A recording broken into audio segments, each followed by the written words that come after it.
And this is the unedited version. Oh, yeah. Yeah, I forgot about that. Hi, you're watching the raw, unedited version of the Sunday Morning Linux Review. If you wish to listen to the final version, please go to smlr.us. All right. You were shaking your finger at me. It's like, what? Oh, yeah, it's your cue, Mary.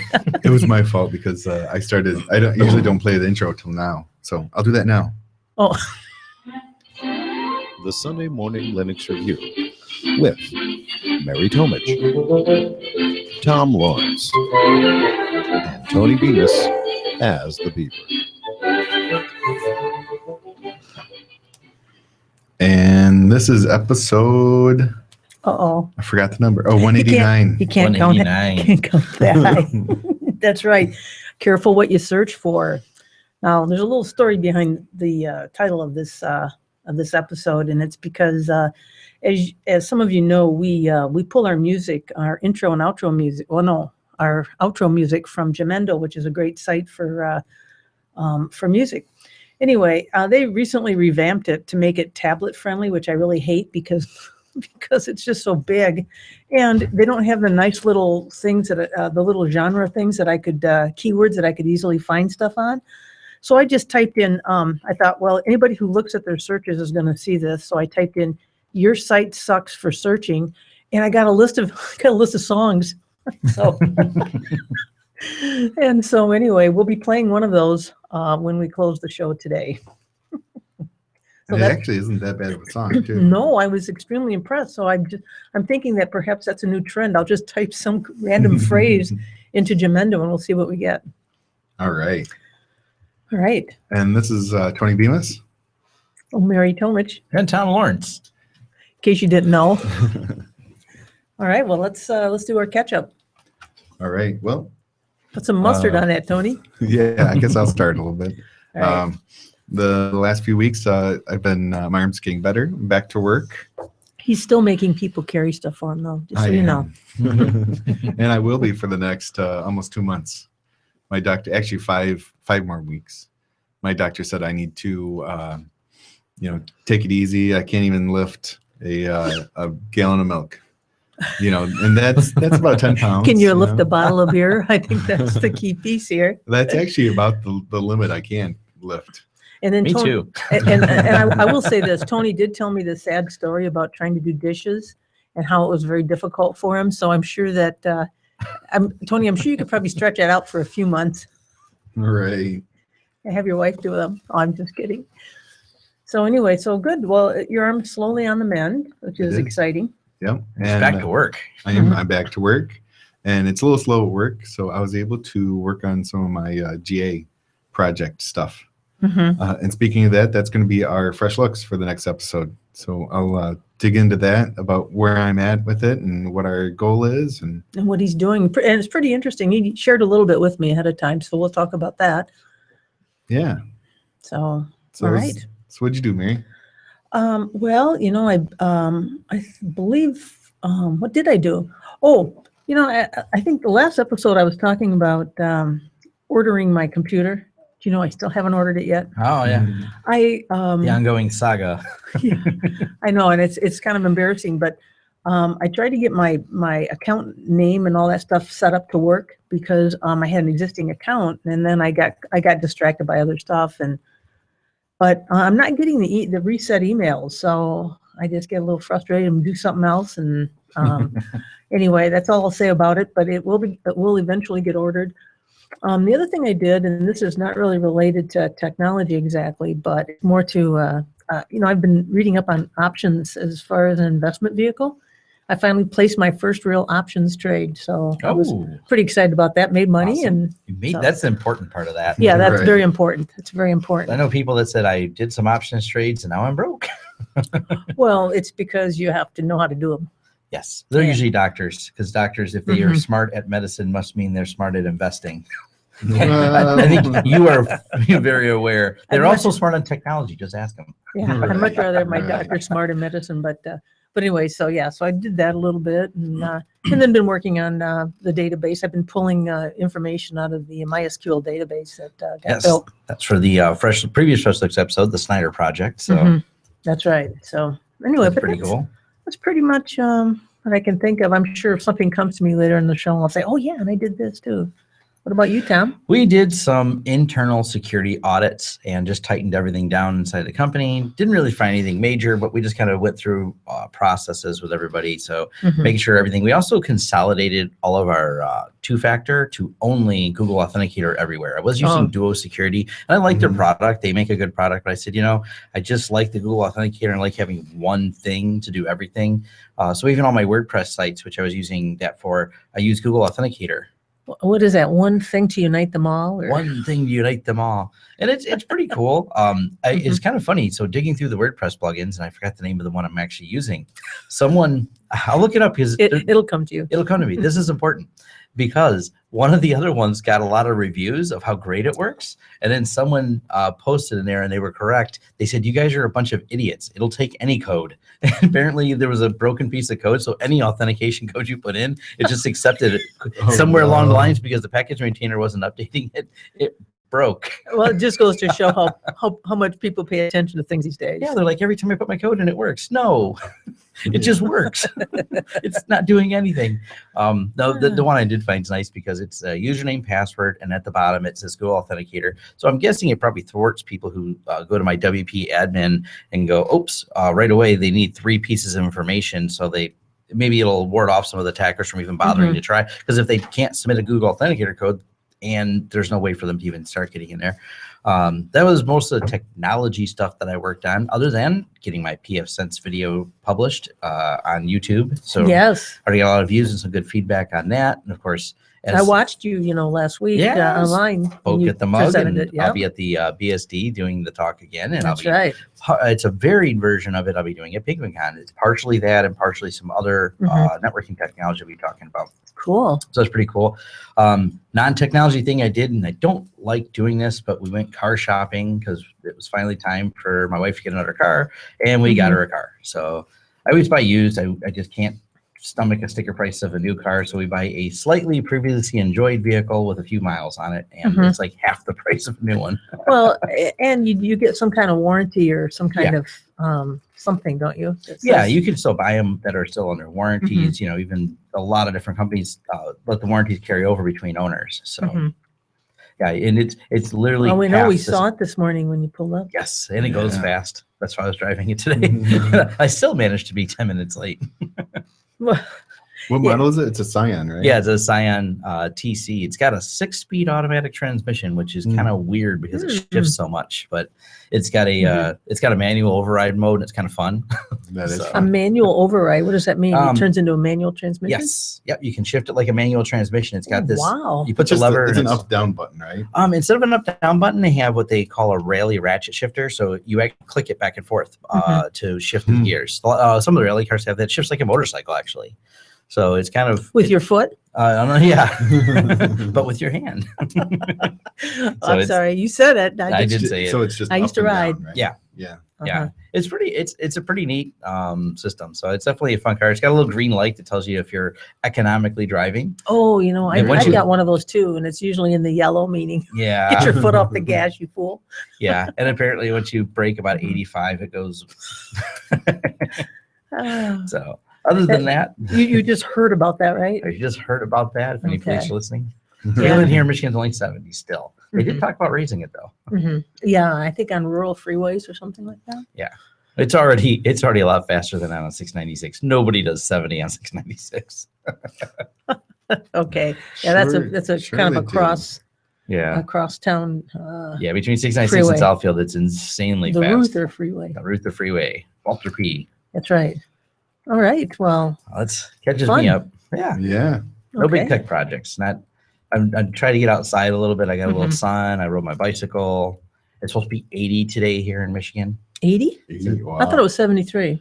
73 no, and sunny. as of this morning, that's all right. Like 7. Oh, it's going to be above 70. I think that's how we saw 78. That's what she said. Oh, yes. We have a It's close enough. Yeah, We have a silent person in the studio. that's right. We have an off-camera guest. And she just does hand motions. Yeah, just waved at us, Yes. Oh. and I'm glad that's off camera. and that was a salute. And, We got a little salute there. yeah, she's here today because I will only be doing the first part of the episode. I will not be able to do fresh looks because today I'm speaking at Mensa. I'm talking to a bunch of Mensa people about open source. So now you know who the smart one in the group is. I don't know about that. Not me. So, Tom, we're gonna expect a report next time we Yes. about what it was like. I'm weirdly. I knew someone yeah. who was in Mensa, Okay. and he had this incessant need to do puns all the time, and it kind of drove me nuts after a while. I mean, I think they're kind of fun, especially if they're cleverly conceived, but when it's like one after another, it's like, oh my God. No, so look at my screen over here. Semantics. Think about that. That's the name of the conference. Oh, at You're Southeastern Michigan Mensa. Yes, you're playing on words again. They love. See? I've noticed reading through this, they love puns. There's Yeah, and that's what this guy did. I mean, he was a nice guy. I liked him, but yeah, it just kind of drove me nuts. Anyway, yeah. I We've thought got- about putting puns in my report, and I'm like, I'm probably going to get way outdone by this, and I'm not going to embarrass myself by trying to come up with some. all right. Well, anyway, so that's what you'll be doing. We expect a report, Yes. and we'll probably, in the interest of time Yes. and respecting our listeners' time, we Mhm. probably should move on. So what do we got next? All right. Next up is the soundboard. No. Where's the soundboard? There it is. We're prepared. We want to hear from you. Call 734-258-7009 or email show@smlr.us with your feedback and questions. Hey, Tony, when's the last time someone called our number? A year and a half ago. Yeah, Okay. It's been a while. Hey, but we have a number, so Trucker Rich used to call in. I don't know what. Yeah, Maybe he quit listening. That was the last call that I've gotten. All right. I've gotten a few where I've answered it. Where and they've hung up. Yeah, and they hung up. So maybe they didn't expect somebody to be answering. But even that could be. if I answer, I like to talk to you. Yeah. And Tony's a likable guy. So, That's right. so make him feel good. Talk to him. All right. We got listener feedback, don't we? Yeah, and you know what? We're going to start off with one that we actually missed to talk. We missed talking about it last time. Yeah. So we're going to talk about it twice as long today. Yeah, Dave emailed us about router security and also Kupfer. So router security, he was talking about. He wanted to see if we had any suggestions for small routers, so like home routers, and because the TP-Link story that we had talked about last week, but so because TP-Link's not doing the DDWRT on the routers anymore, then he was wondering, what do we have? What do we use on our stuff? And then he said that he's gone on to look for, things like Netgear. There's a Netgear Nighthawk, which is a insanely beefed up home router. And it has, I think, 6 antennas on it, and it does all sorts of stuff. So what's its effective range? A small city. AC, no, it's AC wireless. So what's that, 100 and some meters? Yeah. Wow. One of the things that I'm talking at PenguinCon is going to be business networking on a home budget. And one of the things I recommend to a lot of people, we just have so many Wi-Fi devices now, is you can build for really inexpensive. You go to eBay, type in PF Sense. You can get some of these Netgate boxes, slightly older models, but still capable of routing really high speed for under $100, even preloaded, so you don't even got to go through the trouble of loading PF Sense on them. And then combine that with, they sell them, the long range ones start at $89 for the Unify. And the Unify is amazing. They are really easy to configure, and I haven't tested this, but they have a new for home users. They don't have to load the Unify software. They have a little QR code. You load an app on your phone, it'll configure the Unify right away. Really? So you're talking for under $200, you can have a corporate level, hundreds of user support. I think each Unify you can put about 130 users on. Wow. And so 130, yeah. I'd have to invite a lot of people in the house. when you think about it, I mean, me with just a couple kids at the house, and me and the Mhm. wife, I mean, we got phones, tablets, computers, we have Chromecasts on every TV, and it adds up quick. You're like, oh, next thing you know, there's 16 devices before I invited my friends over that are all connected to Wi-Fi. And if you are an IoT person, you go, hey, I like these cool things like the Nest or all these other devices on there.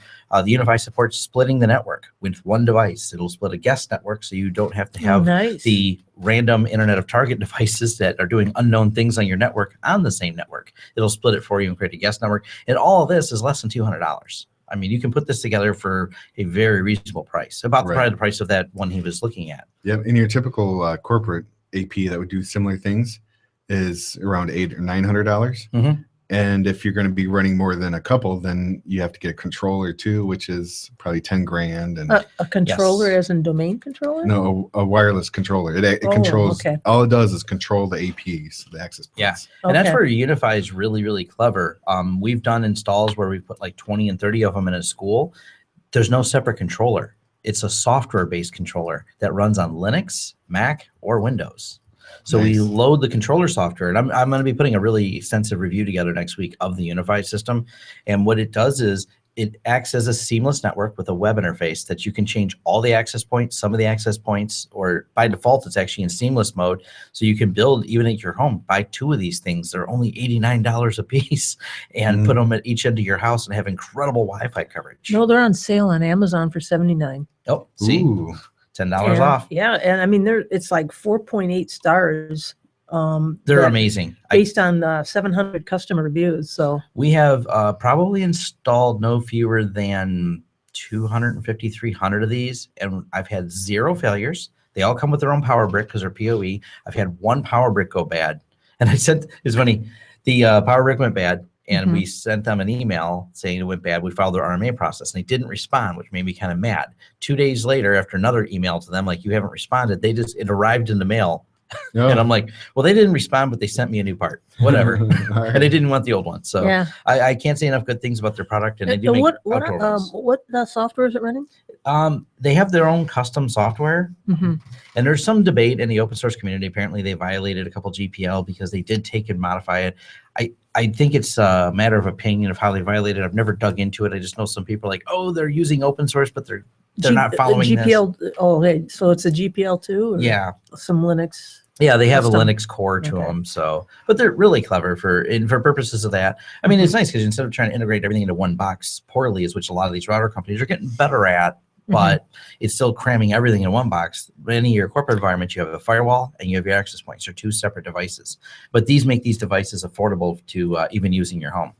Okay, so that was our first feedback. Yes. Right. But we wanted to cover it. So. Well, and then he also All right. was talking about Kupfer, and it's been a while since I read it. 'cause Kupfer it with a came in K, so long right? ago. It's a launcher. Yeah, it's a launcher, and I've heard about it in the past. That's one We've that talked about it, I think. Door-to-Door Geek uses it, and it's kind of like the Gnome Go, where you just hit a couple keys, and then you start typing, and it launches whatever you asked for. It's real intuitive, and it's kind of nice. So yeah. Yeah, I think we talked about that. As a matter of fact, you can get it on KDE Apps website. Cool. Mhm. All right. So the next piece of feedback is, we just talked about him, Door-to-Door Geek. Yes. And he says that Friend of the show. that's right.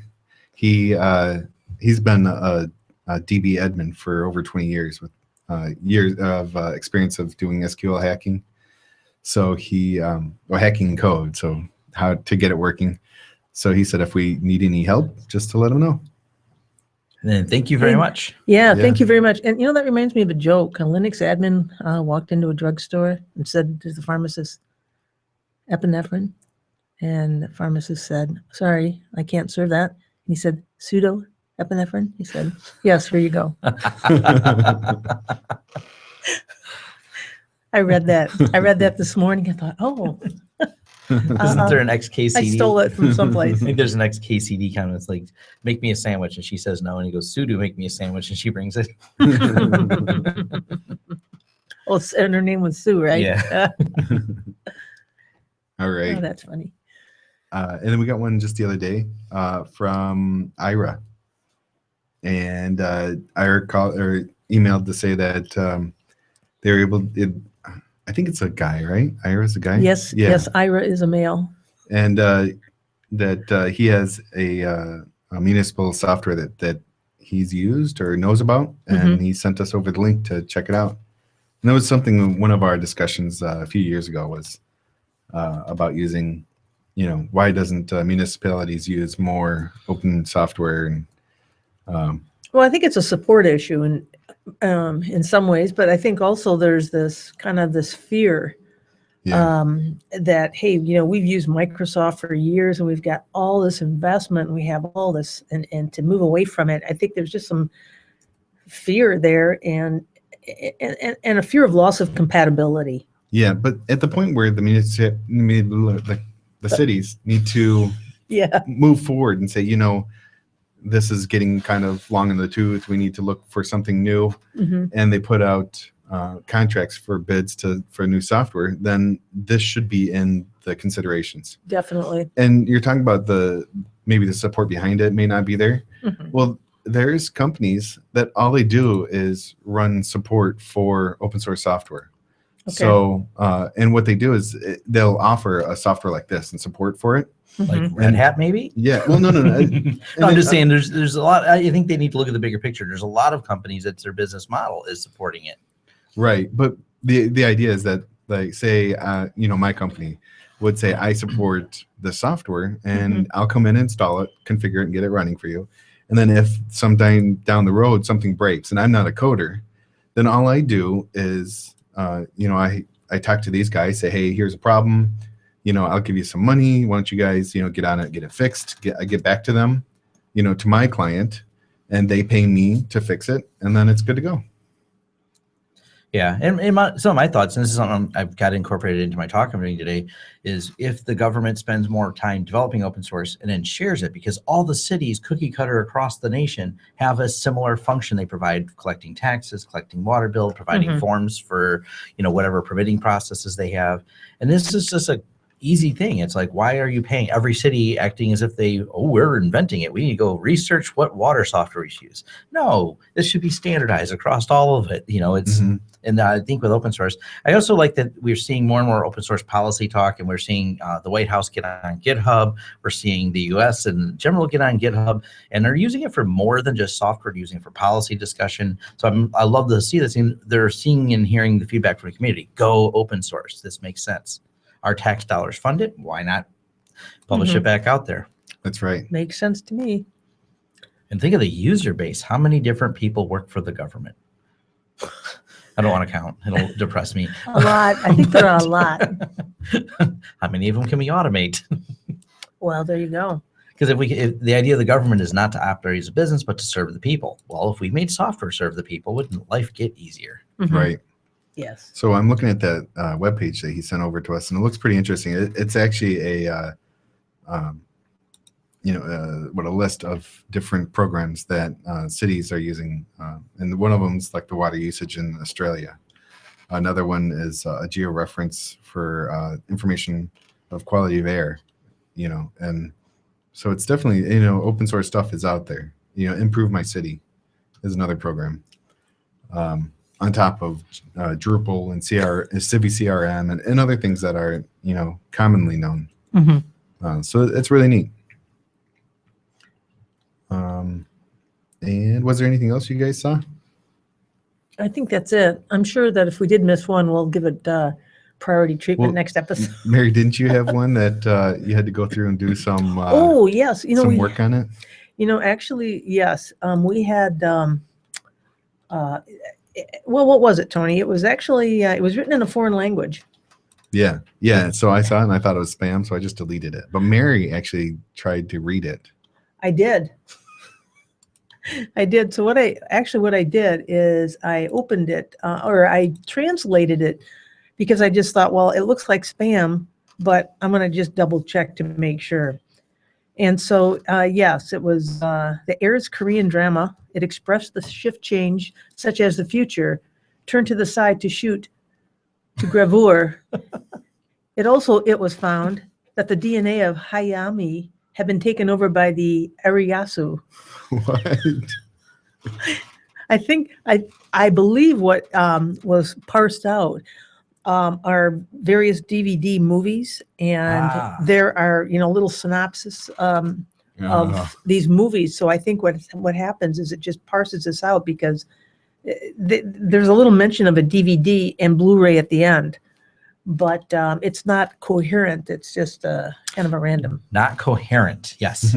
Yeah. So we get these. We don't get much spam, but every once in a while. And so I just thought, might warrant, see if there was a humor element there. Sure. I believe it was barely.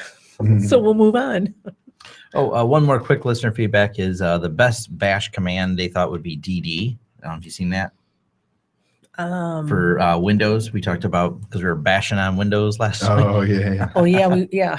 Well, What's interesting is I heard another take on it. I was listening to the Mintcast podcast, and they said that what if Ubuntu would their next goal would be to go from bash like Ubuntu on Windows to Ubuntu on Mac. And that would give them, you'd be able to do apt-get install, a program that you would find in Ubuntu on a Mac. Well, you know what? That ties perfectly in with our other story from last week. Was why would you run Ubuntu with the BSD kernel? Well, now you have all those packages ported to run on the BSD kernel, which the Mac kernel is almost identical to the BSD kernel. And then packages are already ready to go. You could probably do it now. That'd be what was that interesting. saying? One kernel to unite them all? Yeah, one kernel to unite them all. Huh. Well, I think it makes for interesting speculation. I'll say that. And speaking, I guess we can probably wait till we get to the news. But I have a little comment on that. All right. Well, then, yep, we're moving on to the soundboard diet again. That's only 4 years old. Distro Fever, where we cover the latest hot distro releases and news. Now somebody's excited for That Distro Fever. It just gets me going hearing that. Yes, actually, there was quite a bit of excitement, at least from my perspective, in this week's list of releases that I previewed, that I perused, that I looked at. And of course, the one that really caught my eye was the BSD release. Free BSD 10.3 was released the day after we recorded last. All right. Yeah. So we do our double sessions, and so that next day, 10.3 came out, and not to be outdone, of course, PCBSD, because it's built on FreeBSD with a lot of laptop and desktop goodies on top of it. It was released actually the same day. And so I was pretty happy to see that, because I'm contemplating taking this laptop back to PCBSD, because I'm running GhostBSD on it, which is okay, but there's some KDE tools that I really like that I don't have. So that kind of caught my eye. And the other thing too I want to mention about the set of releases is there's something called PrimTux. I don't know if you saw that, Tony. It's more of a kind of an education. It's a French release. It is. I mean, it's a French release, but I suspect, like most installs, you can select English. So my goal, assuming that's the case, is to take a further look at this in sometime in the not too distant future. So cool. Excuse me, I'll review it. So that should be kind of interesting. And from all the other things there, I guess that was pretty much it. All right. That kind of caught my eye. There's a few that I saw. Is IP Fire. IP Fire always has this thing in my heart, because I ran it for years and years. I like it. So they just had a update for their thing. It's 2.19 Core 100. And then my current firewall is I run pfSense. So which is probably better. That's right. I saw that too. So 2.3 was released just a few days ago. Yeah, and I wouldn't be surprised. Well, it was probably just released because FreeBSD came out. So I would think that there's probably some tie in there. Yeah, it's likely. Yeah. And pfSense. my favorite firewall. Tom, Tom. I just said PF. Oh, so I'm sorry. We're just- You said IP Fire and PF Sense, but the PF Sense got the facelift. Hey, that's okay though, Tom. Oh, is what they had a big GUI rewrite. Yes, it's a big GUI rewrite. That's what I wanted to say about PF Sense. Nice. Oh, okay. It's Okay. also updated with the previous E, but it which is unfortunate because I did a big presentation and now it has the dated GUI, which has been the same forever. I mean, forever they've had this kind of ugly interface, and it's one of the top complaints. So they facelifted it, and I did my presentation before. I probably should have just ran the beta and did the presentation, but I wasn't sure, and I said, okay, I'll do the old school. The day after you do the presentation, they come out with this Don't you update. hate that? After. You know, that's why I'm delaying the ordering of that desktop, because I want the latest Kubuntu to come out, and I can tell them, hey, put that on there. Hey, but you know, the other thing, what's nice about this PF Sense release is that they've got features and highlights video, so that if you don't want to sit there and read, because you know none of us have time these days, we all want to be doing two things at once. You can listen to the video and do something else, and at least catch up on what's part of that latest release. Yeah.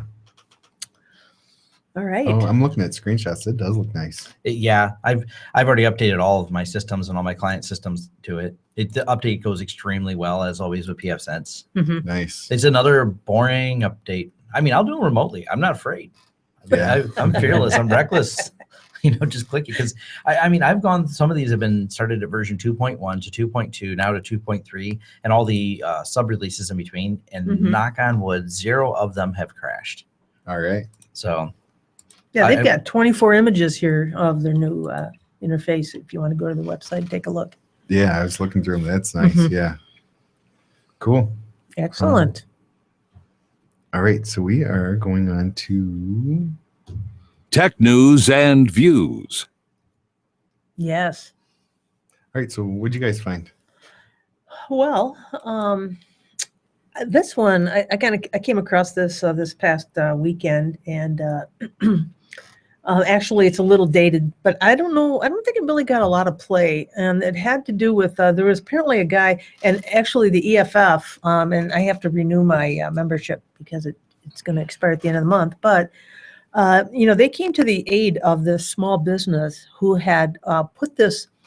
Apparently, they were running some little contest online, but this patent troll, a small patent troll, sued them until the patent troll found out that this was a company that had, like, their web sales were $500. So instead of charging them $50,000, they were going to just charge them $5,000, and then they lowered it to $2,500.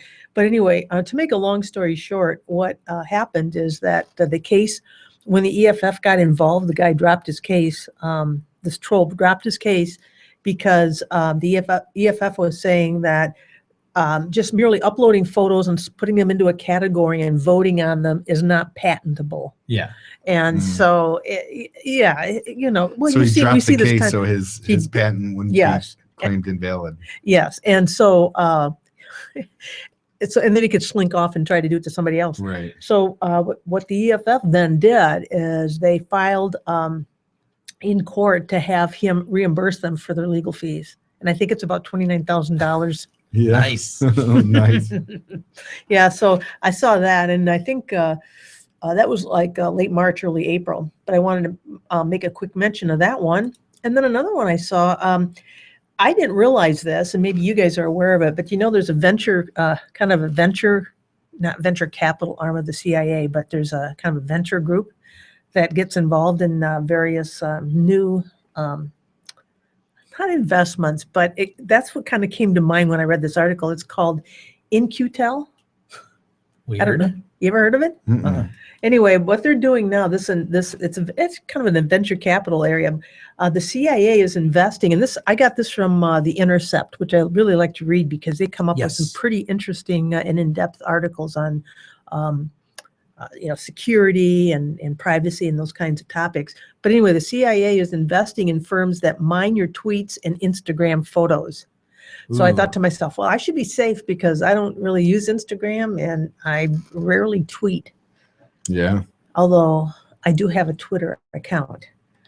But anyway, so these are robots, and I guess I kind of use the term very loosely, but I mean, it's just algorithms and various techniques that will essentially kind of knit together intelligence or create intelligence from various tweets and various other bits of things that terrorists and other ne'er-do-wells will put out there on social media. So I thought it was kind of an interesting thing, but it just goes to show, you are leaving a footprint out there on the web, and so you really, you have to be aware of that. Yes. And then I think the last thing that kind of caught my eye, and I believe it did the GNOME project just release GNOME 3.20? I'm not sure. But anyway, well, the GNOME's kind of taken hits over the last few years on their interface, and I think it's fine. But one thing I noted is that they've got some big plans, and I found this from on OMG Ubuntu .co.uk. That they have big plans for their system monitor tool. There are some things about GNOME that I just think are kind of lacking, and this was one area. So what they're going to be doing is they're going to be really beefing it up, and I guess the preliminary feedback on it is pretty good. For example, I think historical data, they're going to begin to include more of that so that you'll be able to more easily assess. For example, if your battery runs down a little too quickly, you'll be able to more easily assess, well, what caused it, because you're going to have this history that you're going to be able to use. So rather than just real time, you'll be able to go back and take a look at these things. They're going to be they're tracking, and actually they had a nice little screenshot here too that just showed whether different aspects of your system and how much it's consuming, whether it's your operating system, applications, et cetera, et cetera. So they didn't really come out and say when this is coming out, but it's kind of needed a would be facelift. something to say, stay tuned for. Yeah. I like GNOME. We actually, for our default installs of Debian, like at our front counter Yeah, they computer use at the GNOME, right? office, Mhm. they're using GNOME, and I like it. It works for things like that. But since switching to KDE, I'm like, where have you been all my life? This has been great. So I really like that. I can't wait. I may have to buy a new graphics card for my computer at the office. So with the next version, I'll be switching from Unity to KDE. The only downside of KDE is the fact that it does need a faster graphics card to do all the eye candy, but it's worth it. But we have, yeah. I mean, it's a modern desktop environment. Yes. So Tony, we'll be working on you. All right. And Cinnamon, just has parts of that. It has GNOME as the backend. So I use that the system monitor, that tool, to see what the CPUs are doing and how much RAM I'm using and stuff. And it'll be nice to have a updated version of that. Yeah, agree. yeah. It will be, and I'm pretty happy for the project. Yeah. Because when I've reviewed distros that have used GNOME as the desktop environment, pretty much it works fine. I think there was that one where there was this bug in it where it would crash if I changed the number of desktops, and that was a GNOME bug. And I'm thinking to myself, why didn't they get that fixed quickly? Because that, to me, that seems like kind of a major environmental thing. If you change the number of desktops that display off to the right, if you want to get rid of that thing. I always found it stable. I mean, we don't really have any crashing issues, but it's very bland. But for our point of sale, because we use a web-based point of sale that we wrote internally, the only thing it does is launch a browser. It literally does nothing else all day. But switching back over to KDE for a second, they've got that activities widget. Yes. Where you can set up desktop. You can just, and it's somewhat similar to desktops, but it's a little bit different because it's activity driven. Yeah. And so you can have an environment that's specific for certain tasks and things that you're going to do, and you can easily switch back and forth between them. You can start them up, you can stop them. So much eye candy. It's it's just amazing. Yes. All right. You'd almost think we were in KDE corner. We are. We'll save it for that. Actually, that was it. Oh, okay. We covered KDE corner too. Yeah, well, that's all the new stuff I had. I just wanted to share. Right. I'll go real quick. I don't know too much stuff. FreeNAS, new version. They're on the roadmap now to the 10 version. We updated that once again without incident. Boring as all the updates are for FreeNAS, as we use it in our office. it's another project that does such a great job. Even we're using a series of the jails and have other applications running on top of it. The transition goes really smooth. I know 10 is going to be a big release. I'm not sure how they're going to port from 9 to 10 because they're changing a lot of the underlying features, but definitely cool. I love that project. They added support for more high-end enterprise hardware. So, and lots of more businesses are looking at these going, hey, FreeNAS is something good for our office. We had the SMB bad block, and they made a big deal because we have to make a big deal anytime there's a security hole found in something with a logo. And it turned out it's not a good thing that it broke, but it's not. Rarely do people have their file sharing facing outwardly on the internet, so I don't think there's any major outbreak of catastrophic proportions that occurred. Except for there is one like home user NAS system. Yeah, that does do that. Yeah, I've seen that. That's interesting that it happens to be facing on the out, and it's primarily used in Russia and China, I think. Something like that. Yeah. It's an obscure, but a lot of them out there. Even something obscure with so many millions and millions of devices means there's just thousands of them on there. The other thing was the Let's Encrypt is out of beta. Woohoo! No longer beta, and they picked up a handful of new corporate sponsors, which includes like HP Enterprise, I think Cisco, Akamai, and a few others. So I've been using the project for a while. When you say it's out of beta, you mean it's like a release candidate? Well, yeah, it's kind of weird because I've been using it, and the certificates have been accepted since, is it October? Is when they got full acceptance. Right, and they have over 1 million certificates. That they're. It's like McDonald's. Hey, over 1 million certificates served. Right.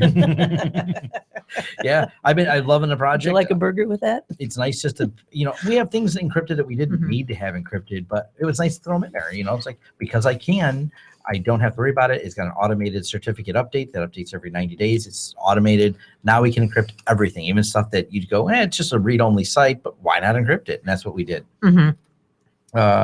The Brave browser is getting interesting. This is the former Mozilla CEO, and they're trying to to redefine the browser market and the ad market. Oh, is he the guy that was fired for some comments he made or something? No, I don't think he's this guy. Okay. But they're looking at a way to replace all the ads and then pay you to look at them in Bitcoin. It's kind of, I'm trying to work out the whole concept. I think they are too, trying to define how it's going. But it's interesting. It's going to be a different type of browser, that the browser itself, not a plugin, disables a lot of the ads and controls how you see things. So it's taking it at the browser level, going, you know what, these ads are out of control. They're causing malware. They're causing grief. We think we got a better way, but they want to support the websites. We want to give you guys money. We want to support you. So they're coming up with some hybrid ad models to replace the ads in a more common sense way. So it's interesting to look at. Yeah, that sounds really nice. Yeah, conceptually, I'm trying to figure out where they're going with it. It's still early, but there's some vision there, and there's a lot of people saying we definitely want to change. We're not sure what you're doing, but let's get going on this. The other one was he was, by the way, he was the guy that was kind of let go or kind of left Mozilla after some things he shouldn't controversial comments. Yeah, right. Did you see the article about the guy who deleted his entire company? What? No. Yes, this has been floating around. Apparently, there was some auto-executed code, and he didn't realize the backups were attached. Did it start with RM? It actually did. He did an rm-rf/, and it deleted every one of his hosting clients all at once, and his backups were attached. And I think I've seen this best described. It's like him trying to reach out for help in the community is going, how do I unrun over my dog? This is like the saddest thing. He's destroyed his entire company and every backup of every website. He was a big host, big in terms for him. Was this in the U.S. or what country was it in? Where was he at? I didn't catch where he was, but this hit like every major about how this guy is. He's very open about how he screwed up. Wow. And he kind of serves as a warning of how to think about doing things differently, and how the fact that RMRF does not default to one file system. So all your mounted file systems get deleted too, which included all his revision to backups. So because he had a script that attached the backups, and it's one code, one guy, one piece of code, one line deleted an entire company with all of its backups, every website, everything he had. Easy come, easy go. Yep, easy went. Well, that's why you need offsite backups that aren't. And mounted like that that. aren't Yeah, connected. you should not mount them that way. It's a whole lesson learned. So even these companies that are fairly sizable hosting companies can, have a fatal mistake. I always back Yeah, up my that's backups. kinda bad. That's and keep them offline, unattached, and yeah. Then the last one was Ars Technica released that they shut down a spam botnet, and Ooh. yeah, all Linux based, which makes it different. Now, I saw that. I wondered why my computer, I couldn't get it going that one day. yeah, now digging into it a little bit, it Yeah. looks like the botnet was all run because these guys were running some type of proprietary email software, which means they were setting it up to be spammers. So they loaded Linux and downloaded some proprietary Oh, okay. binary, but that proprietary binary that was supposed to be used for sending out bulk email had its own hidden payload.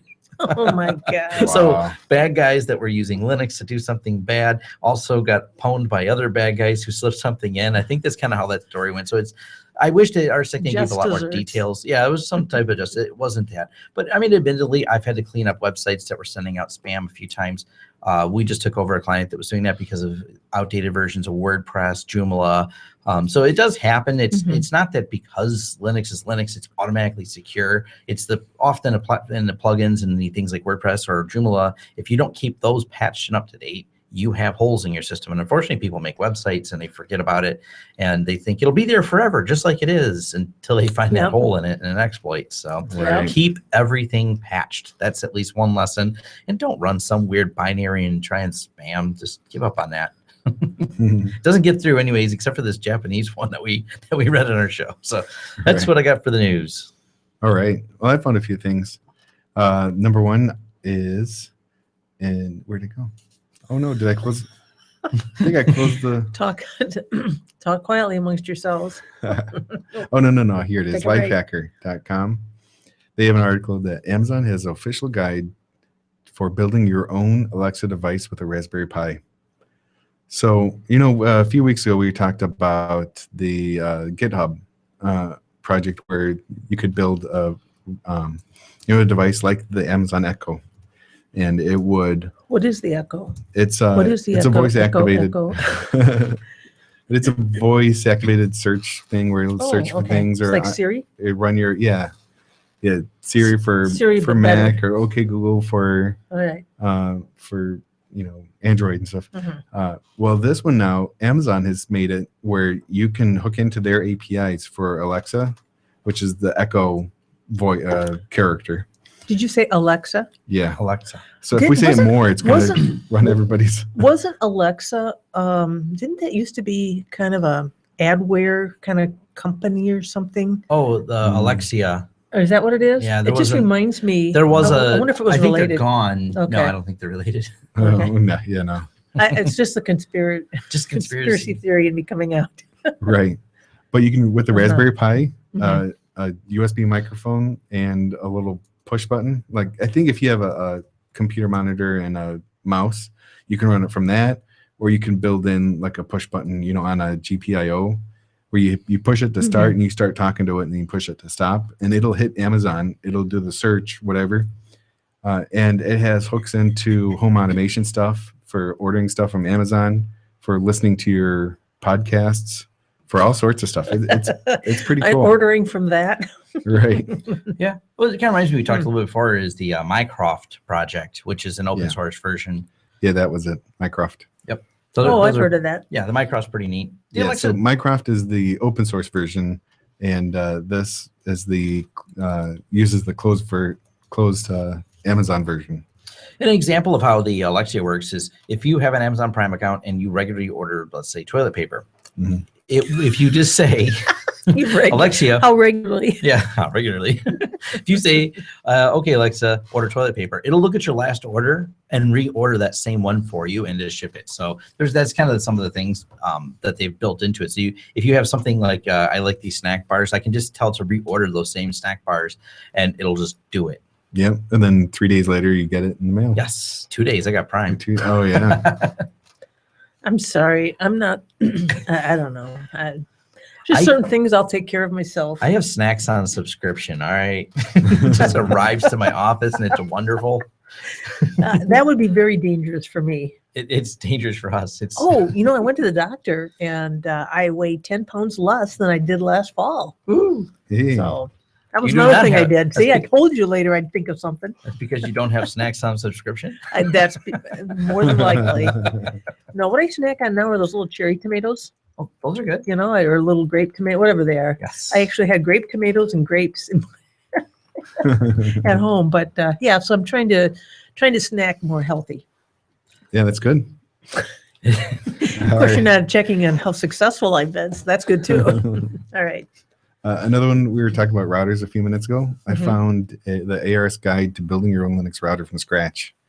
And it goes through for like specifying out hardware you can grab and buy. So it's, if you don't want to go the used route that Tom Yeah, was saying a this few guy minutes here. ago, right? Yeah.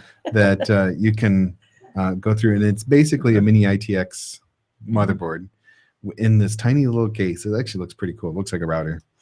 And it goes through, and it says you can either follow their instructions for installing Ubuntu on there and installing a router and blah, blah, blah, which is fairly complex. Or you can go ahead and install pfSense or OpenWDRT or DDWRT. So it looks pretty good. So that's links in the show notes. That's for Ars Technica. Did you say that again, Tony? Links in the show notes. The link is in the show notes. Okay, I'm trying to take that to heart. Right. All right. And then on the security side, I have a few articles where Obama names former NSA chief as Microsoft and As Ubuntu. privacy CIO. And well, Uber execs to a cybersecurity panel. So he's created, it's a panel of 10 people that he created for enhancing national cybersecurity. The official name is the Commission on Enhancing National Cybersecurity. That's for the government cybersecurity, Yeah, not Yeah. for us. the U.S. government. That's right. Well, they need some help. Right, and it has There's a Snowden smiling right now. Yes, they do. and it has the CEO from IronNet Security, Cybersecurity, and Mastercard, and Microsoft Research, and lots of other people. 10 other people. So I thought that was interesting that they're actually putting people that have experience in this stuff into the government. What a novel Commercial concept. experience. Oh, that's good. Yeah. No, the government needs to think a lot about security. They should be using more open source. They should rely on the public sector a little bit for some advice. Right. Right. All right. And the last article I have is we've been talking about cell phones and encryption and all sorts of stuff in the last months and months. And back in, I think it was January, maybe it was February, that California had a bill that they were going to require phone manufacturers to, I can't remember if it's just block encryption on the phones or for a backdoor into it. Is that the Feinstein thing? I don't think so. This in California, it was Jim Cooper. Okay, no, it's California. This is a state bill. There's an equally evil federal bill. Right. Well, they had a lot of opposition from civil liberty organizations like the EFF, and I think EFF was on with this too, and they dropped the bill. Yes. They also want magic to happen. They want math not to work the way math works, and that's something. I mean, you can write that stuff in the Congress. I found out in school that regardless of how I wanted math to work, it just didn't work that way. I'm not sure that all the senators attended that school. Yeah. Right. Yeah, they want some magic to happen. They go, we want to. We know we need security. They understand there's a need for security, but they do not understand that we can't just have an extra key that we keep at our office that we can get into your phone anytime. It doesn't work that way.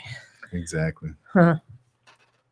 Anyway, so That was it? that's what I had. Oh, hey, one other thing too, and I found this yesterday, and I forgot to mention it. You guys remember a few weeks ago when Microsoft released their little AI chat bot, and it kind of got messy for them, and they ended up having to take it offline because it was tweeting racist and horrible things. Yes, they made it racist and hating people, and it was praising Hitler. Yeah. Well, listen. Okay. I can barely get this out. they've just built a new AI bot.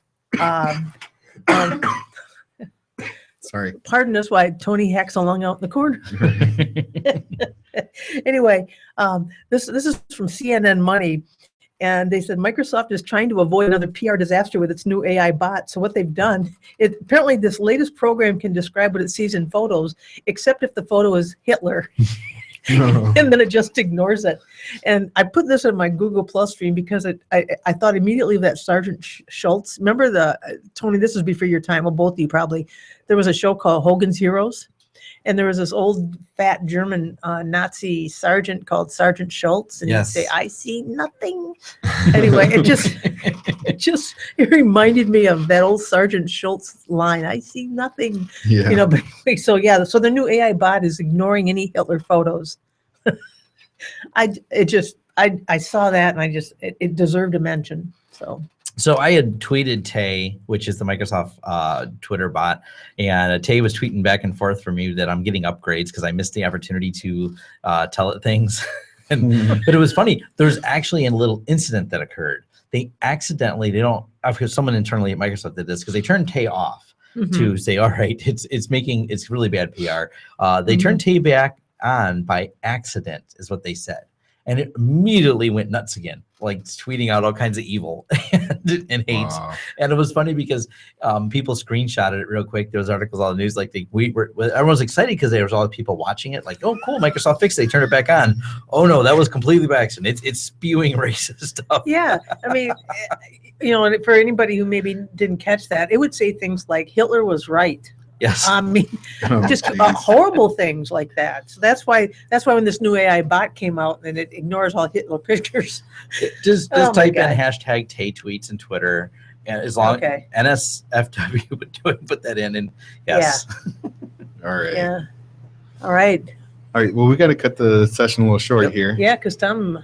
Yeah, I got to run. Yeah, we've got something whirring in the background. Right. If you're listening live, Tom's going to get out of here. We're going to play Mhm. the music. Mhm. But if you hear this in the recorded session, then I've not edited correctly. And and please provide your feedback in that case. right. But we'll right. get to the music in just a minute.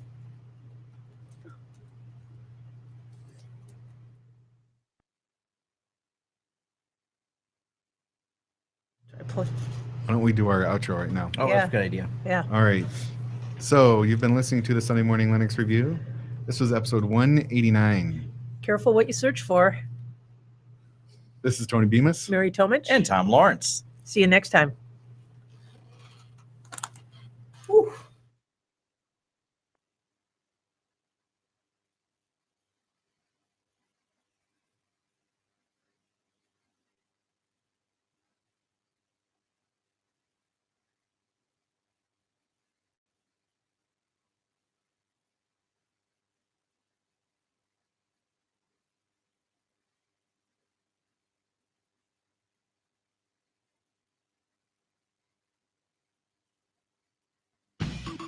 You've been listening to the Sunday Morning Linux Review. If you would like more information about this or other shows, go to smlr.us. Feel free to send comments to show@smlr.us or give us a call at 734-258-7009. I'm John Miller. If you don't like it, you can Bite my 8-bit metal ass. That's bite with a Y.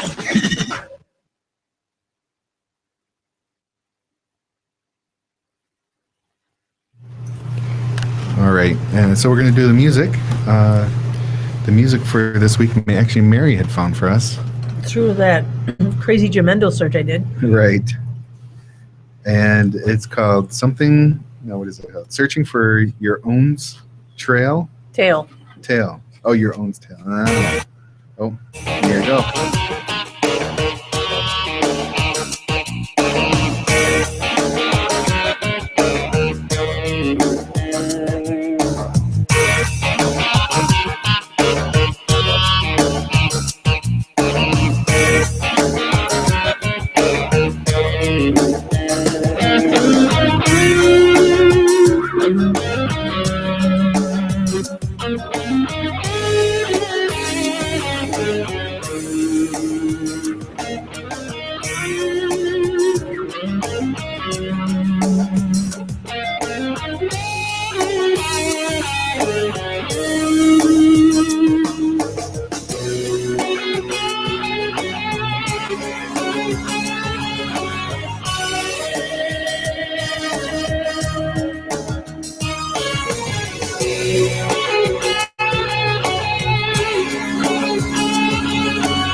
Hey now, what's wrong with your life? You're crying now, thinking that time is turning black. Leaving your friends while missing your smiles. There's no one to love, no one to hate, no more to breathe. And I'm thinking life will be always the same. No one to hate, no one to love. And I'm thinking life will be always the same. I'm losing your eyes, you live on again. And there's someone special still waiting for them. Time you realize that you're alone. When you have to get that it's time to believe now. Everything is okay and friends are with you and your days of sorrow they will remember that life with someone to love, someone to hate, someone to see. You think in life will rise up by your head. You need to hate, you need to love. Thinking your life will rise up by your head. I'm losing your eyes, you live on again.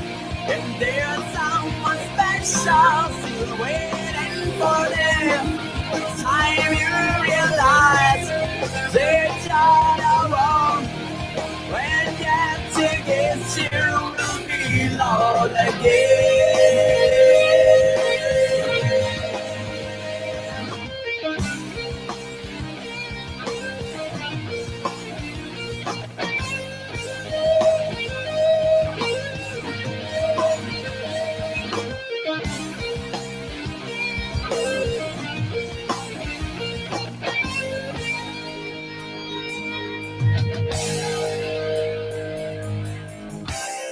I'm losing your eyes, just live on again in my empty soul. I'm losing your eyes, just live on again, and there's someone special still waiting for them. Time you realize that you're the one, someone.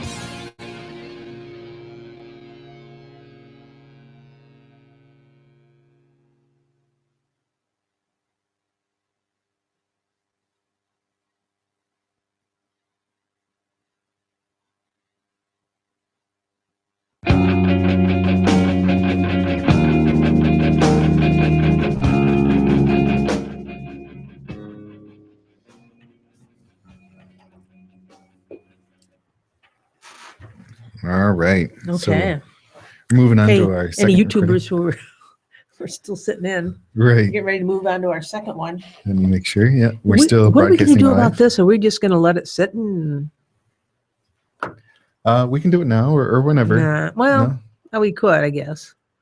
Yeah, there's that, and I'll explain my idea. It's not going to be a whole long, so we should be able to. We can get into that too, or not whole. What? It's not going to be that long. That's all right. That's what I meant to say. We'll figure it out, or we'll All do it right. at the thing. Let's see. If I wanted to share my desktop, what do I have to hit in Google?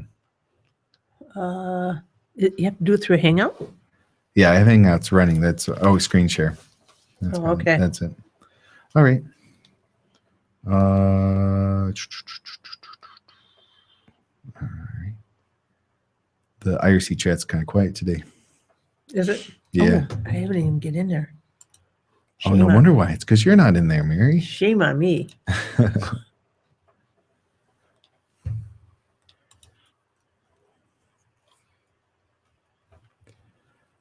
Probably won't end up sharing my screen, but anyway.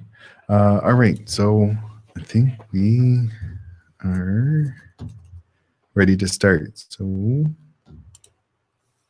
it doesn't help to run the soundboard if you have the soundboard volume turned down. Yeah. The Sunday Morning Linux Review with Mary Tomich, Tom Lawrence, and Tony Bemis as the Beaver. And this is episode 190. That's right. It's a Fresh Looks episode. And this episode, we're going to be taking a fresh look at Net Health, which is Tony's project you're studying at Eastern Michigan University. You're a graduate assistant, and it's your graduate assistant project, right, Tony? Yes, exactly. Yeah. So, and he briefly talked to me about it, or at least explained it to me earlier, and I thought it was quite interesting. And we're hoping that you guys find it interesting as well. And one thing to note, Tom, we miss him already. Tom will not be here on this episode. He had a prior commitment. So Tony and That's I will right. be soldiering on. He went to speak at Mensa. Yeah, with the smart people. Right. So this will be a short episode. Again, we're in a time crunch. I've got to get home. Keep soon, your so- applause to it. Keep your applause quiet.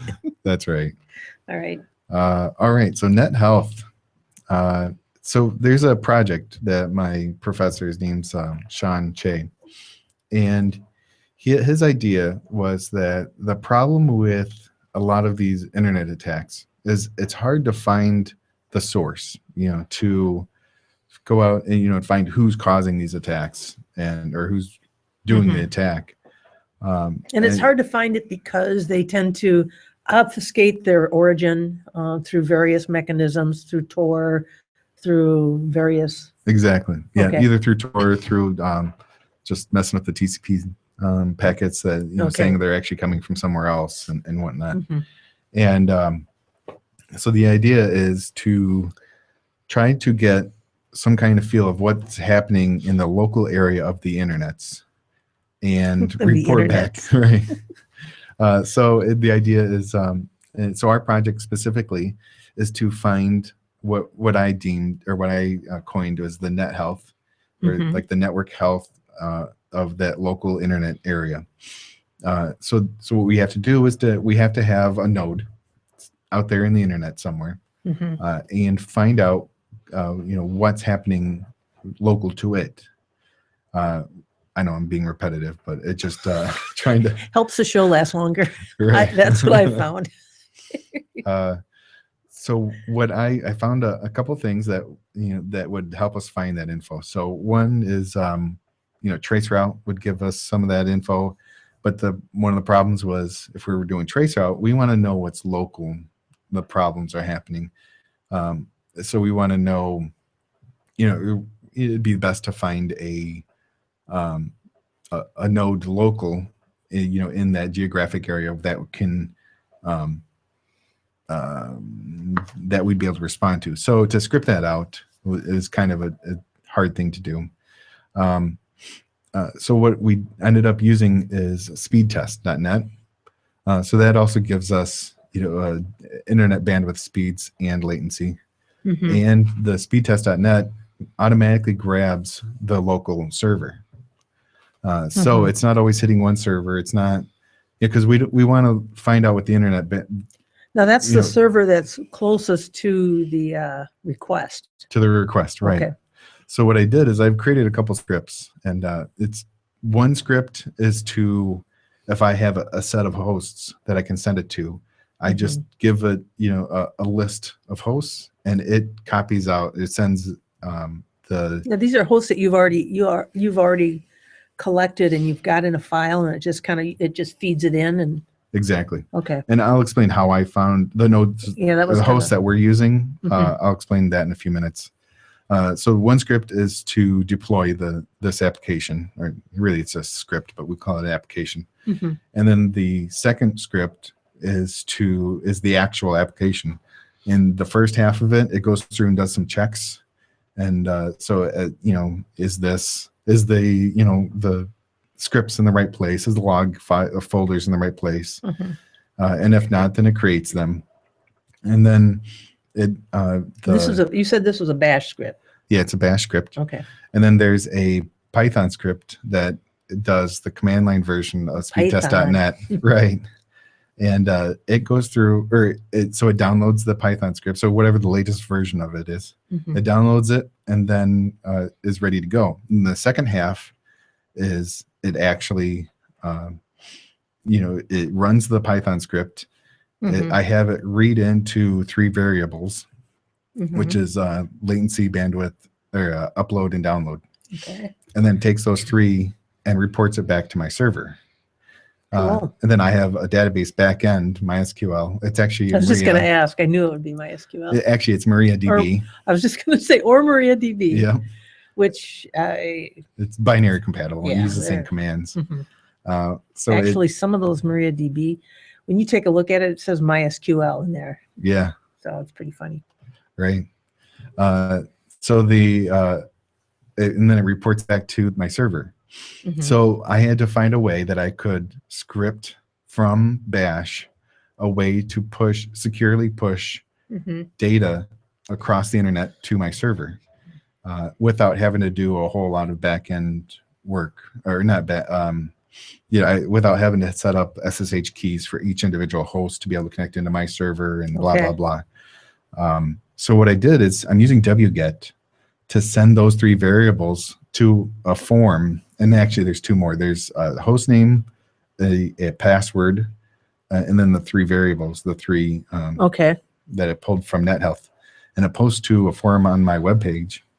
And that form will read that in. It checks, whether that it's a valid host and password.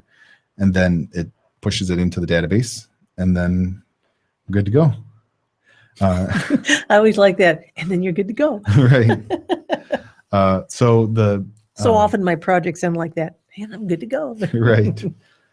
So the idea is now we have all the nodes that we're receiving data from, and the actual data they have, and then we're going to map those on a global map, or put them pinpoints on a global map, and then have a little icon with each one, which gives us the change. Like, so if the bandwidth is always the same, and the band or the stuff or within, do you have like reason, a little range or something? Yeah, I'm going to do averages. And I was going to say, pick an average. If it deviates from the average, and then it'll go like green is it stays about the same, and then if it spikes in one way or the other, then it will change colors, and red or whatever, red, blue, I'm thinking purple or something, whatever. And then by a glance, you can see, what's changing. And if it's a whole area, like if there's 10 nodes in one country that are all having a problem,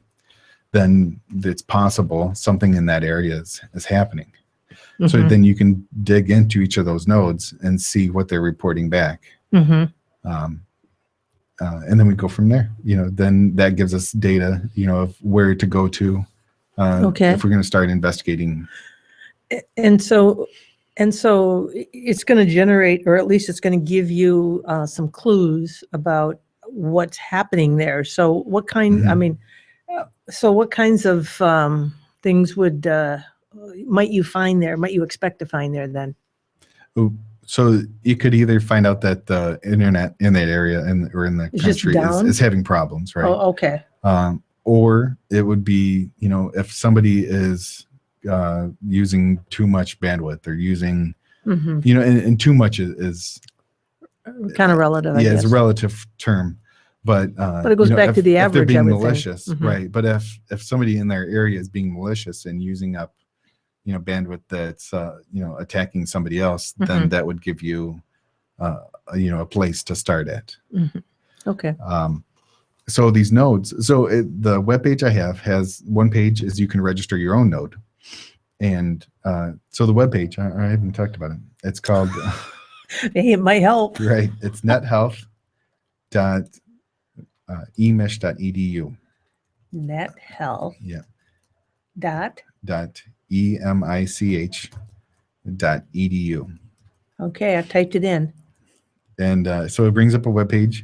And Mine says server not found. NETHEALTH yes, .emish.edu. should be.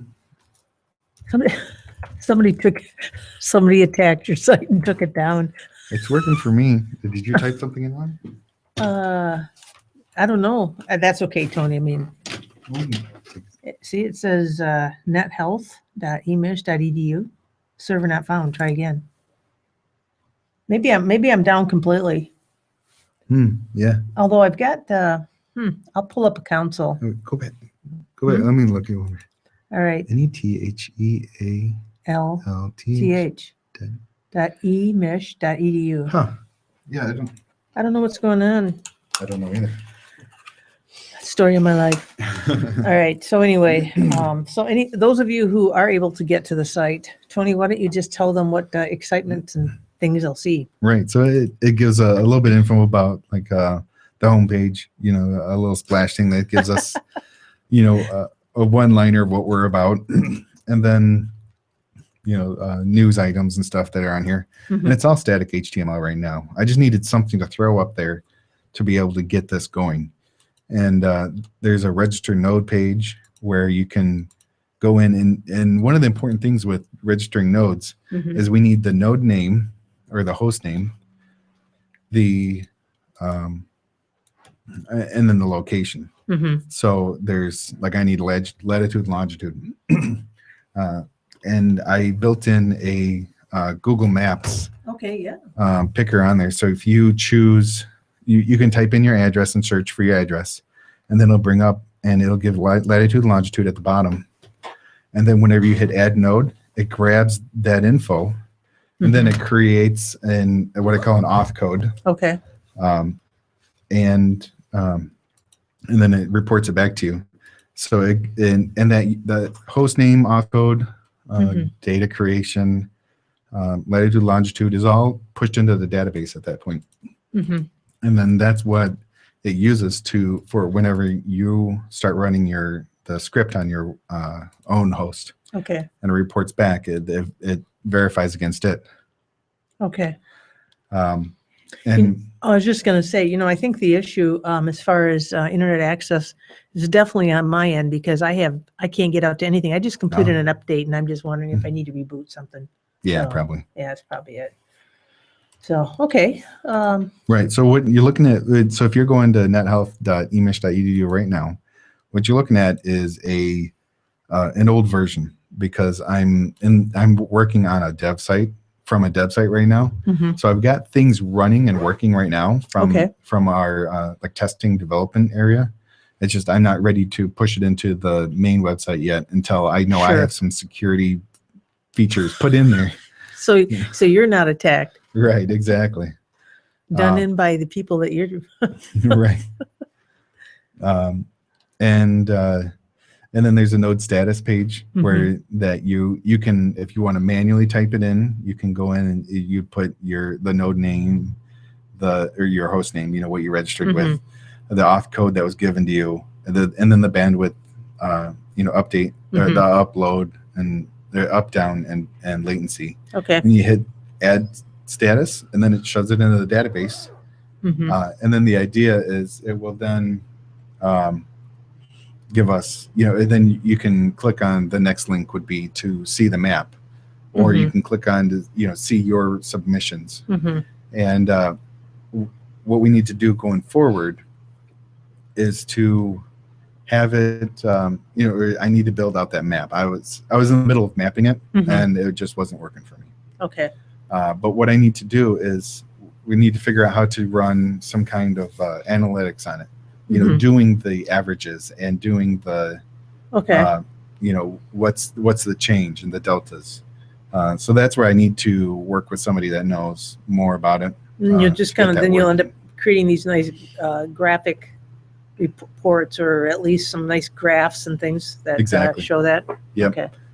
So the only thing I can think of that would be good to do it at the moment, I'm sure there's better ways to do it, but I could write another script in the back end that would read into from the database. Okay. And then it would, do those calculations of, the averages and stuff. And then there's, and then push that data back into the database. Okay. And then from my web page, then it would just read from those changes, so that it's not the web server itself doing the calculations. It's all done in the back end and in other scripts. Oh, okay. That's good. Yeah. And then there's, I didn't think about this until I was running our monitoring system, but after a while, all this data is going to fill up and have a lot. It's going to be a lot in the database.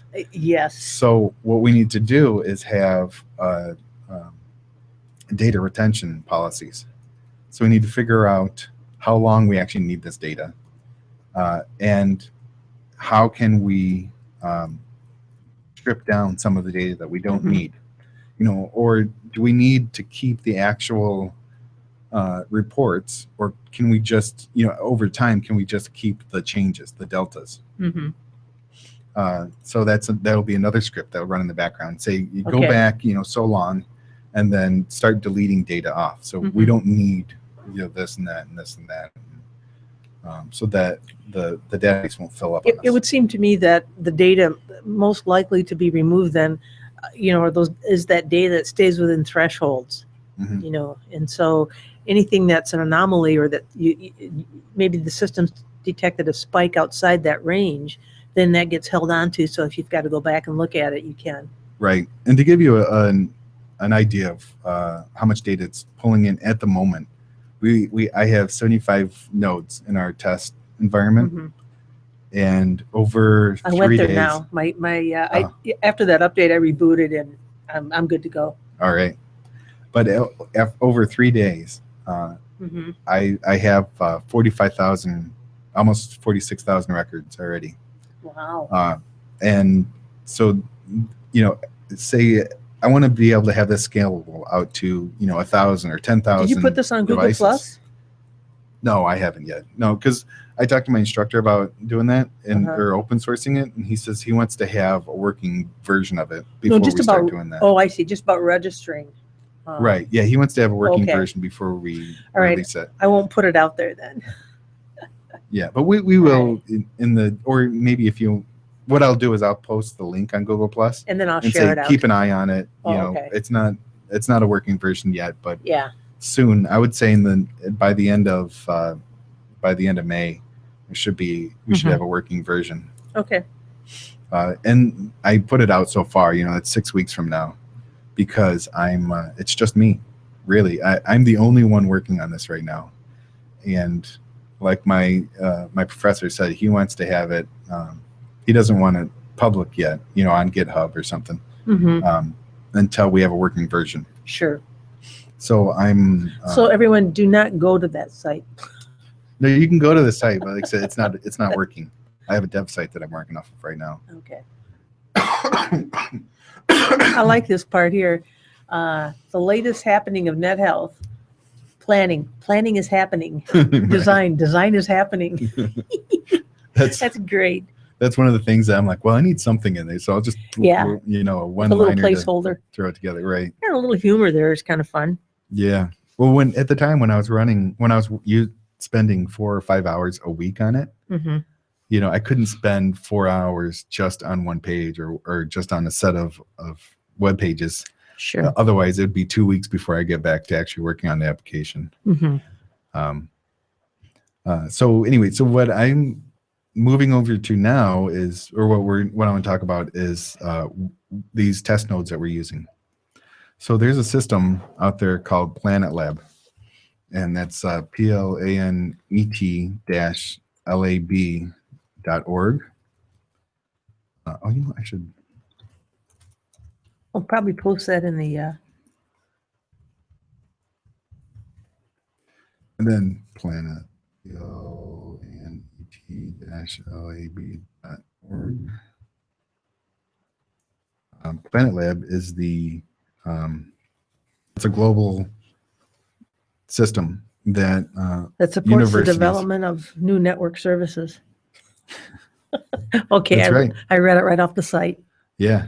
And it's primarily universities that are in the system. You have to be able to apply to have access to it.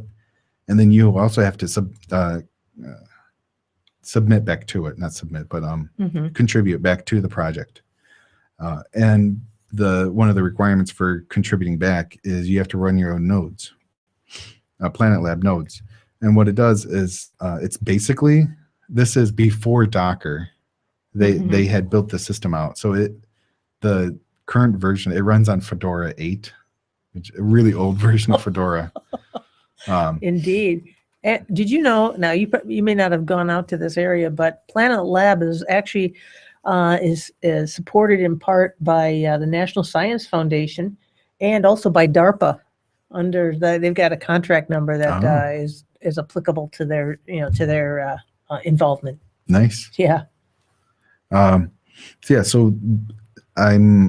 we have these nodes, and each university has 2 nodes they have to put in. EMU or EMISH has 2 of them. University of Michigan has some. Michigan State, Wayne State has them. Ohio State. That's just our, somewhat near to us, has stuff in there. Okay. And then so I get a slice of the server, and the slice is what can I think of the word right now? It's not a Docker, not a Docker container. It's a container. So I'm thinking it uses containers, KVM and containers, or whatever, something in the back end to run the system. I wasn't involved in setting up our nodes, but it has something like that where I have a full VM to use. So I can get root access, I can install things, I can remove things. So that's what I do with it. I have this script that will go through and install, make sure that it has Python installed, make sure it has a couple different things. And I can run cron jobs, and what happens is a lot of these got set up, and then not much maintenance is done with them.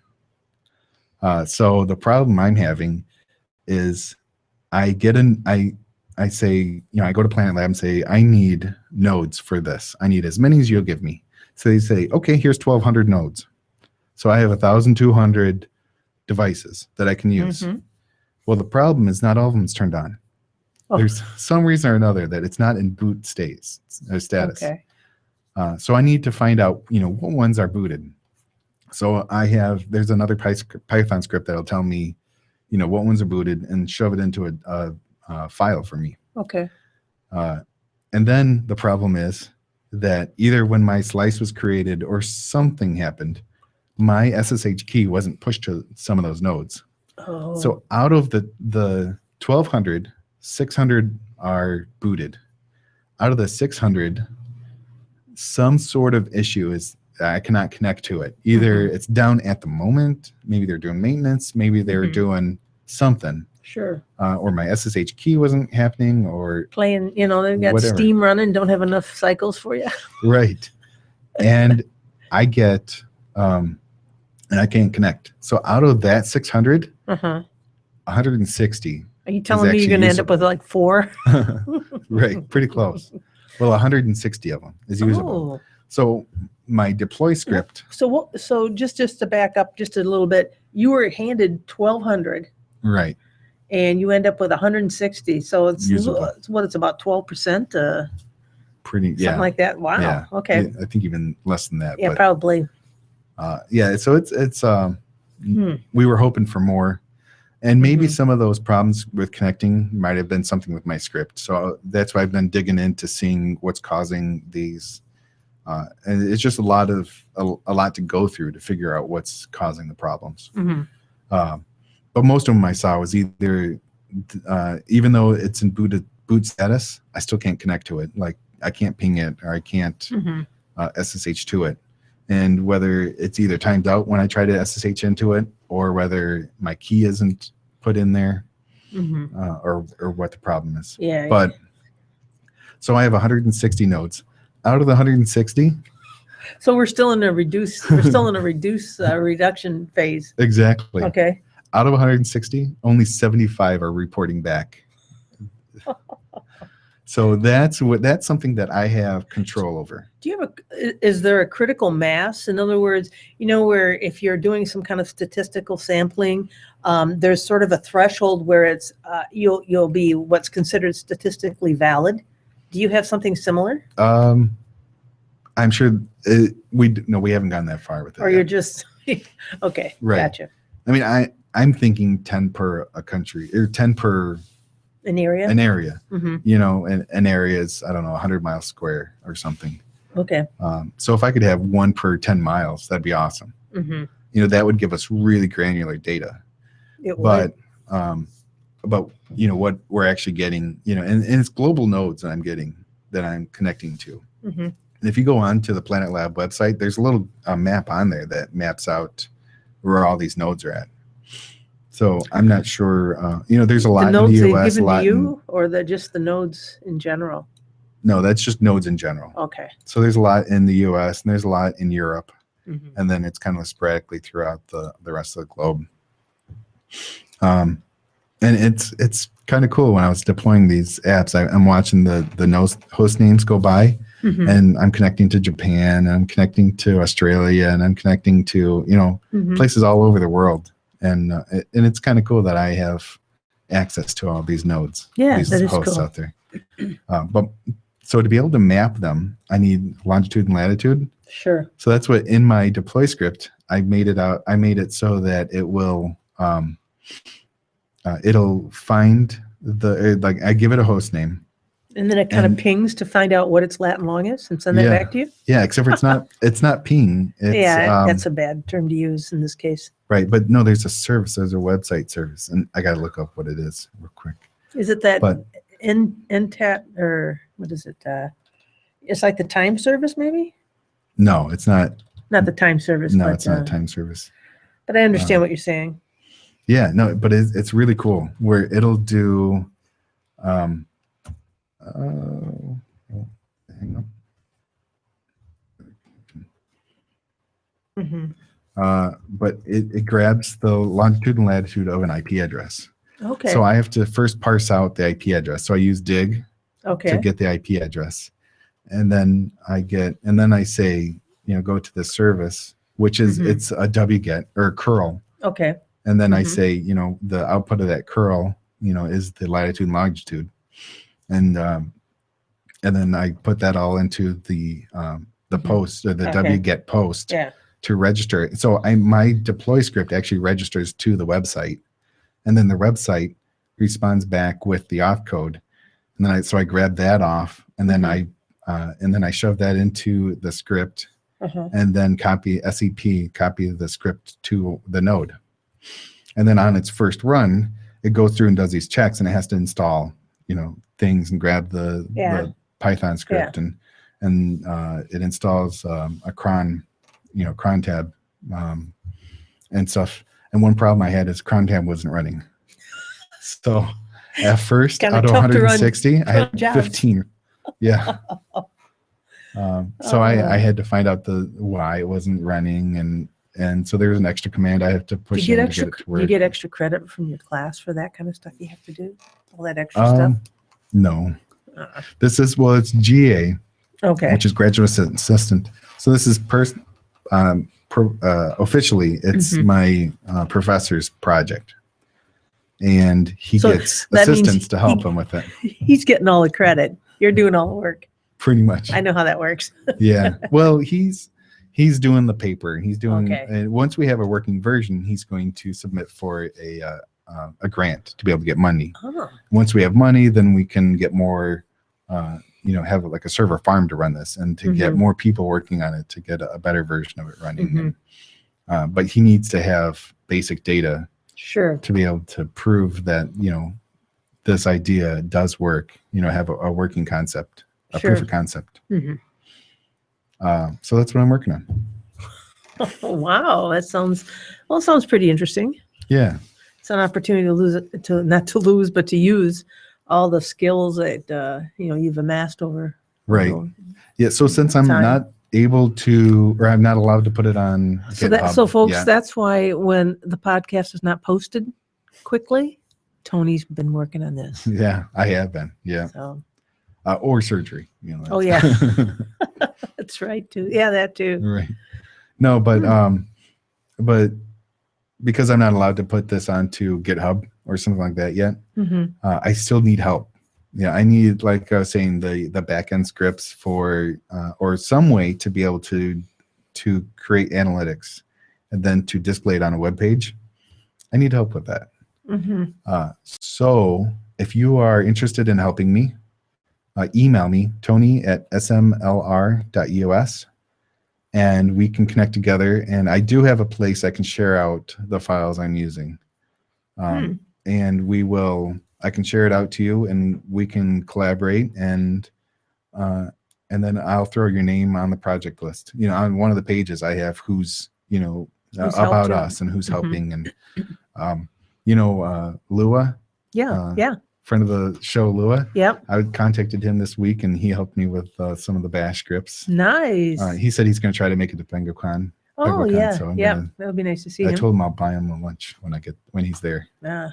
And then I also contacted Mike.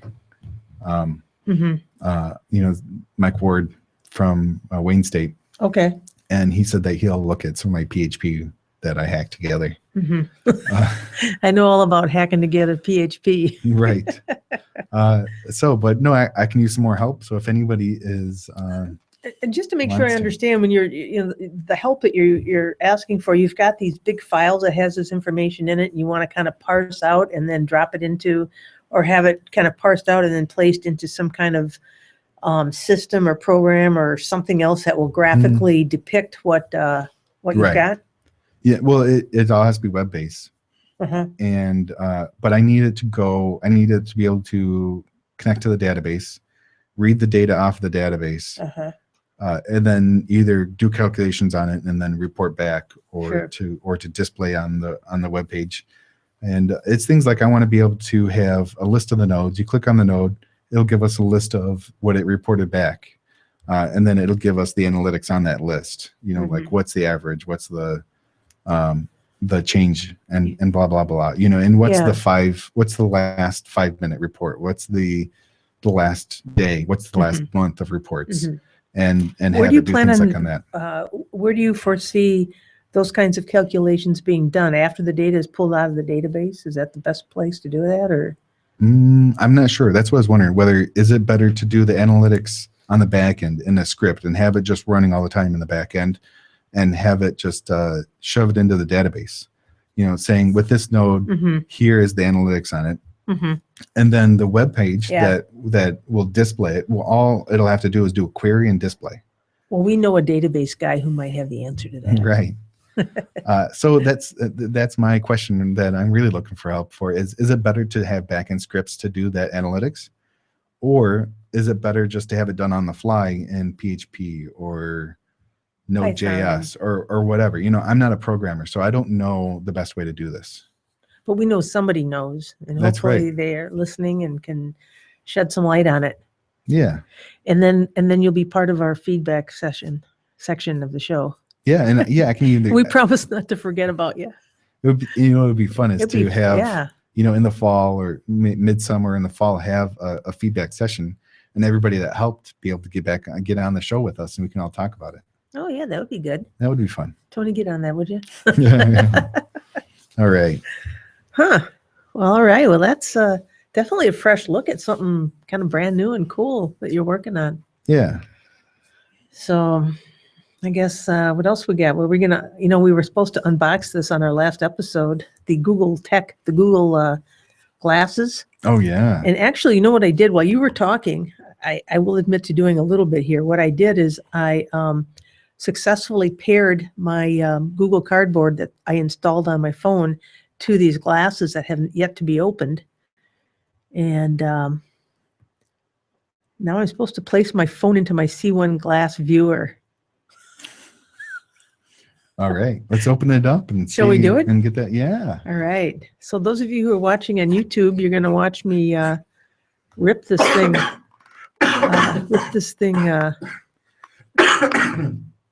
Oh, Well, Tony's hacking a lung out. I've had a cough for a little over a week, and hopefully Yeah. it goes away soon. Anyway, so does that work just with your phone? Like the C1 is? Do you have to have a Nexus, or will it work with other phones? That's a good question. It's there's a bunch of safety precautions on the back, but apparently I found out, everyone, that I will be wearing my phone on my face. Uh-oh. Hey, look at that. Google they're just so cool. Look at this. It's got a little Google Tech bag that it comes in, Ooh. and then it's knotted, which I'll unknot it. And then I'm going to pull it open here. And then there is this, there are these glasses. I think I have to take my glasses off, which I'll do. And I'm thinking does this thing fit on here? Yeah. So you have to put the It says screen using a different facing viewer. The C1, this is the C1 glass viewer. Yeah. The C1 glass. Place your phone into your C1 glass viewer this way up. So I'm going to do that right now. And so the C1 viewer is it's all plastic. It's black plastic. And Yes. Tony, it why has don't little you, lenses. Has Mhm. little lenses in it. And It kind of And it looks has like a little- stunted set of glasses for somebody who's horribly myopic. right. But it's opposite. So Oh. instead of having ear tabs going off, Mhm. that's where you put your phone, and you're going to end up holding it up like this. Okay. So And flip Tony, it if on you like take that. a look at the screen, now I Oh, have my yeah. phone. It's very interesting. I have my phone set up. I installed Google Cardboard. And what I'm seeing on my phone right now, I don't have this apparatus in front of my face yet, but my phone has been divided into two parts. I'm holding it horizontally. And so there are two pictures. They're basically the same, a little bit offset, just I think to create that 3D view. Stereoscopic. Okay, that's what it is. Yeah. So I put this inside like this, and then I look at it like this. Oh my God. Yeah, it does look like that. Look at the fox. Oh, it's kind of creepy. He's looking at me and his eyes are blinking. So anyway, I'm in some kind of it looks like I'm on another planet. I mean, it's very well, you can tell it's not really high resolution, but it says, look at the fox. All right. I'm just afraid the fox is going to jump at me and I'm going to like freak out. I'm afraid to look at the fox. That's I fun. just know he's going to jump. This is making great pictures for my side, by the way. Oh my gosh. Oh, and it's interesting. Way in the background, there's a lighthouse that there's a light from it that's kind of going around. It's the beacon is rotating. Yeah. So this is actually the same thing as Google Cardboard. But instead of having a piece of cardboard you're holding to your face, it's actually this C3 with Yeah. C1. Yeah, C1, very stylish glasses.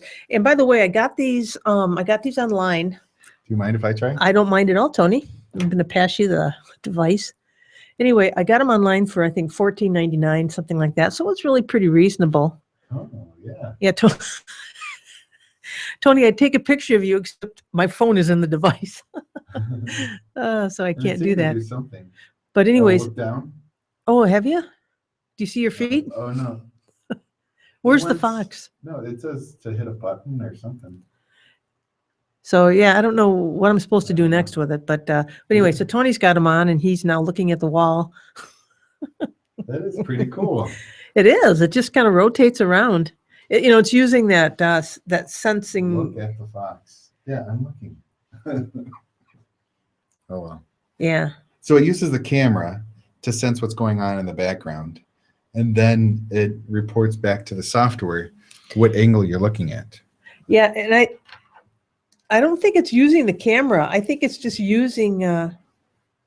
From what I was told in the past, Yeah. you know, the first version of Google Cardboard used the camera, Oh, okay. and that's why just moving your hand in front of it, it isn't doing anything because it's actually looking at everything in the background, and everything has to move for it to do it. Okay. I don't know what button it's looking that you want to push. Yeah, it wants you to push, but it's kind of like I don't want to push this button because it'll turn my camera. It'll turn it off. Lock the phone. Yeah. Yeah. So it might be the down volume button. I wonder. Yeah, that might be. Because that's like if you're taking a picture, that's one of the buttons to hit. Yeah, I'll see if that works. No, it's just turn. I can see that it's increasing the sound. Oh, okay. I'm going to press the button and just see what. Well, it's going to turn off. I just know it will. But anyway, yeah. So it's this kind of really craggy, mountainous panorama. Yeah. Ayers says he thinks it's uses the accelerometer. Yeah, that's. I think what I call a sensorometer or something or other. Yeah, I believe that's exactly what it's doing. Okay. But the Fox it has to be able to like granularly see whether you're going up and down or right and left. Does accelerometer have 3D version?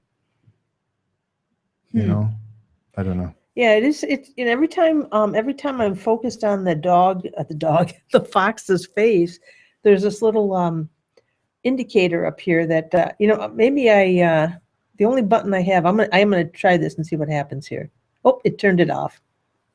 Oh, that was kind of ugly. Yep. So anyway, we're going to do some more investigating, and I'll report back. Yeah, and hopefully mine will come in by that time. Yeah.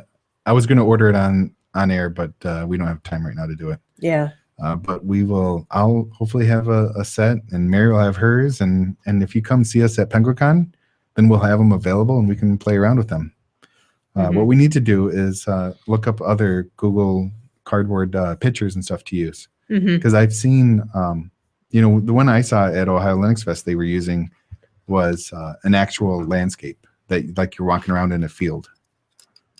So it'd be fun to go into like an empty field house or a gym or something and walk around in the field and be able to see everything. That'd be really cool. Yeah, that would be. And one of these glasses seem to have dual purpose because if you turn the way they're set up for the use, as a 3D viewer, is that the camera, or excuse me, the phone front is facing the lenses, but if you turn it the other way, it'll prop it up and you can watch movies. Oh yeah.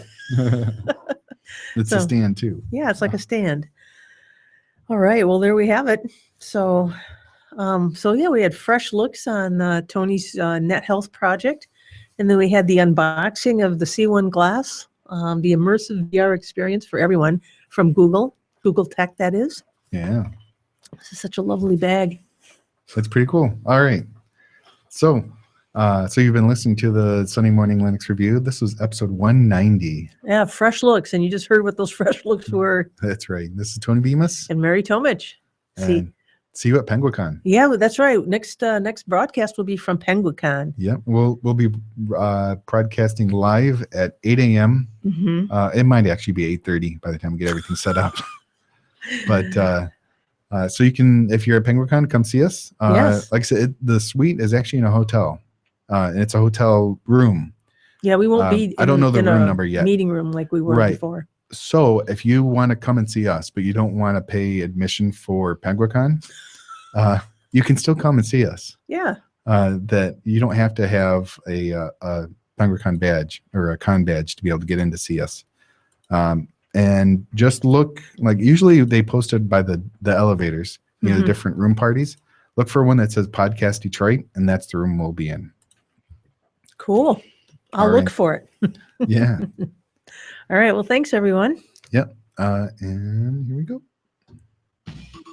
You've been listening to the Sunday Morning Linux Review. If you would like more information about this or other shows, go to smlr.us. Feel free to send comments to show@smlr.us or give us a call at 734-258-7009. I'm John Miller. If you don't like it, you can Bite my 8-bit metal ass. That's bite with a Y.